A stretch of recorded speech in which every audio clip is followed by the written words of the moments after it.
بسم اللہ الرحمن الرحیم۔ السلام علیکم۔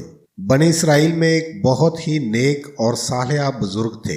ان کا ایک ہی بیٹا تھا جو ابھی تک نابالغ تھا، اور ان کے پاس فقط ایک گائے کی بچی تھی۔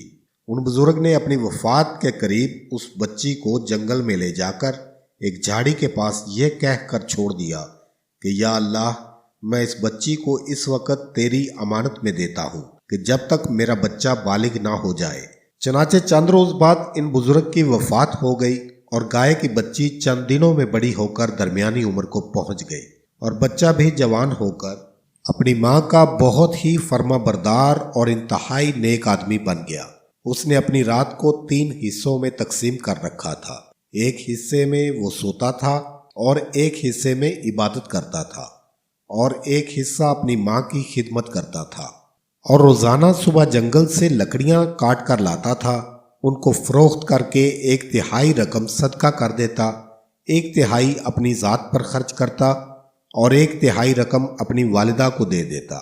ایک دن لڑکے کی ماں نے کہا، میرے پیارے بیٹے، تمہارے باپ نے میراث میں ایک گائے کی بچی چھوڑی ہے، جس کو انہوں نے فلاں جھاڑی کے پاس جنگل میں اللہ عز و جل کی امانت میں سونپ دیا تھا۔ اب تم اس جھاڑی کے پاس جا کر یوں دعا مانگو کہ اے حضرت ابراہیم، حضرت اسماعیل اور حضرت اسحاق علیہ السلام کے خدا، تو میرے باپ کی سونپی ہوئی امانت مجھے واپس دے دے۔ اور اس بچی کی نشانی یہ ہے کہ اس کا رنگ پیلا ہے، اور اس کی کھال اس طرح چمک رہی ہوگی کہ گویا سورج کی کرنیں اس میں سے نکل رہی ہوں۔ یہ سن کر بچہ اس جھاڑی کے پاس گیا اور دعا مانگی، تو فوراً ہی وہ گائے دوڑتی ہوئی آ کر اس کے پاس کھڑی ہو گئی، اور لڑکا اس کو پکڑ کر گھر لایا۔ تو اس کی ماں نے کہا، بیٹا، تم اس گائے کو لے جا کر جنگل میں 3 دینار میں فروخت کر ڈالو، لیکن کسی گاہک کو بغیر میرے مشورے کے مت دینا۔ ان دنوں بازار میں گائے کی قیمت 3 دینار ہی تھی۔ چنانچہ اس نے گائے کو بازار روانہ کر دیا۔ بازار میں وہ ایک گاہک سے ملا جو در حقیقت ایک فرشتہ تھا۔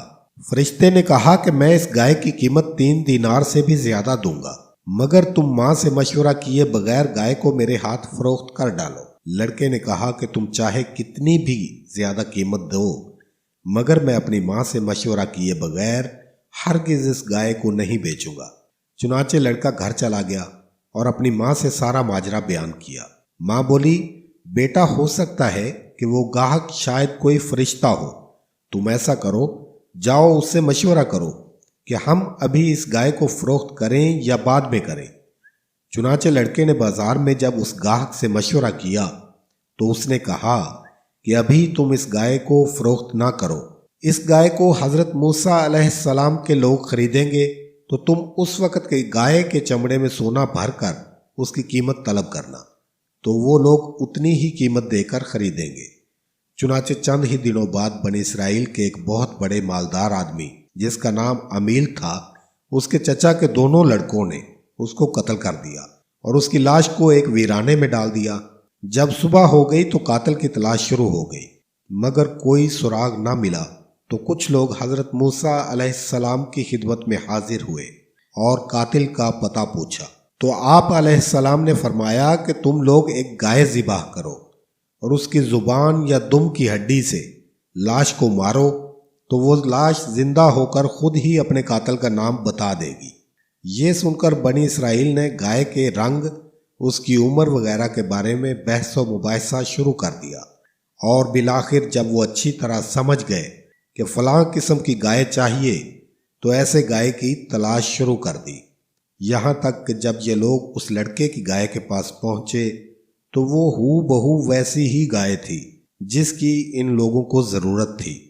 چنانچہ ان لوگوں نے گائے کے چمڑے میں بھر کر سونا اس کی قیمت دے کر اسے خریدا، اور ذبح کر کے اس کی زبان یا دم کی ہڈی سے مقتول کی لاش کو مارا، تو وہ مقتول زندہ ہو کر بول اٹھا کہ میرے قاتل میرے چچا کے دونوں لڑکے ہیں، جنہوں نے میرے مال کے لالچ میں مجھے قتل کر دیا۔ یہ بتا کر وہ پھر سے مر گیا۔